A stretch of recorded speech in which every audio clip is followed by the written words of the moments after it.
السلام علیکم، کیسے آپ سب؟ میں مجاہد پاکستانی یہ ساتھ ذرا پڑھیں، میں بلکہ یہاں پہ پڑھ کے بھی آپ کو ساتھ سناتا ہوں اور ساتھ دیکھیں بھی آپ۔ عمران خان ایک اسرائیلی اثاثہ ہے اور جس کے ذریعے واحد مسلم ایٹمی قوت کو خدا نخواستہ سرنگوں کرنا چاہتے ہیں۔ عمران خان کے لیے مغربی دنیا میں جو چند آوازیں اٹھ رہی ہیں ان پر یہ واضح ہونا چاہیے کہ ہم پاکستانی قوم اپنے مفادات کا تحفظ کرنا جانتے ہیں اور ہماری اولین ترجیح صرف اور صرف پاکستان ہے۔ خواجہ آصف صاحب نے یہ ٹویٹ کیا ہے۔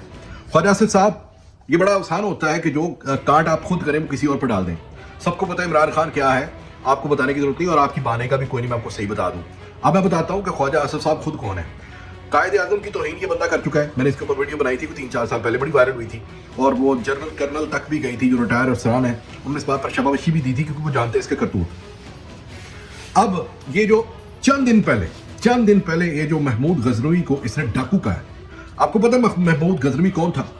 اب میں بتاتا ہوں آپ کو، جو اسرائیلی اثاثہ جس کو کہہ رہا ہے وہ عمران خان غزنی کو ہیرو مانتا ہے۔ غزنوی کی میں صرف یہ ایک چھوٹا سا واقعہ بتا دیتا ہوں جو علامہ اقبال کے ساتھ ریلیٹ ہے۔ علامہ اقبال 1937 میں کابل جاتے ہیں، وہاں پر جا کر وہ وہاں کے بادشاہ کا ہاتھ چوم کر کہتے ہیں کہ مجھے فخر ہے کہ میں آپ کے پیچھے نماز پڑھوں گا۔ جانتے کیوں؟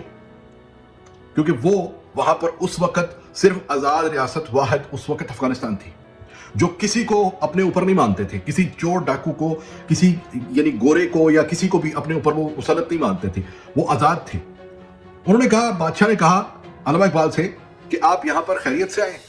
انہوں نے کہا کہ میں غزنی کے دربار جانا چاہتا ہوں، یہ محمود غزنوی کی بات کر رہا ہوں۔ علامہ اقبال جس کو ہیرو مان کر پاکستان سے سفر کر کے کابل پہنچے اور وہاں کے بادشاہ کا ہاتھ چوما، پاکستان کا نظریہ دینے والے وہ علامہ اقبال ہیں۔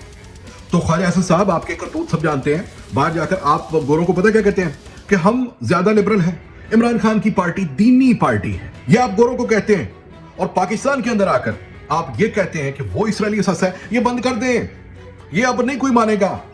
یہ میں صرف آپ کو اس لیے بتا رہا ہوں خواجہ صاحب کہ وقت ضائع کر رہے ہیں، اب صرف اپنا آپ بوریا بسترا سنبھالیں، سمیٹیں اور کوچ کرنے کی تیاری کریں۔ اور مجھے بڑی امید ہے کہ آپ نے کہیں نہ کہیں کوئی نہ کوئی ویزا ایسا کوئی کامہ لگوایا ہوگا کہ آپ کا کوئی نہ کوئی کفیل آپ کو لے جائے گا، آپ کو اس عمر پہ لڑکھڑاتے ہوئے بھی کوئی نہ کوئی لے جائے گا، کیونکہ جتنی دولت آپ نے پاکستانی جمع کی ہے وہ کب کام آئے گی۔ تو یہ دولت خرچ کرنے کا، اپنے آپ کو بچانے کا وقت ہے۔ ہمیں نہ بتائیں کہ عمران خان اسرائیلی اثاثہ ہے۔ ہمارے ایٹم بم اتنے وہ پٹاخے نہیں ہیں جو کسی ایک ٹویٹ پر چل جائیں گے۔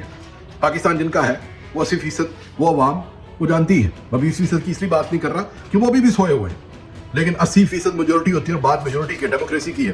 ڈیموکریسی کا مطلب ہوتا ہے جمہوریت۔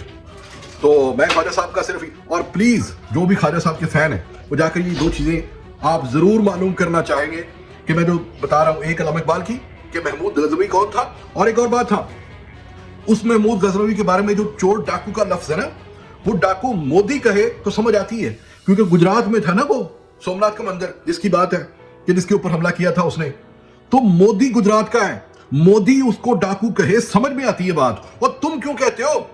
اور ہمارے ہیرو کو تم اسرائیلیوں کا اثاثہ کہتے ہو۔ ہم کو بھیڑ بکری ہیں یار، مطلب ہم نے کوئی اسکول نہیں پڑھے نہیں ہے، ہماری عقل نہیں ہے، جو عقل ہے وہ سیال کوٹی تمہارے اندر ہے، تم نے آم چوس کے وہ عقل جمع کی ہوئی ہے۔ شرم آتی ہے یار، تم ہمارے وزیر دفاع رہے ہو، شرم آنی چاہیے۔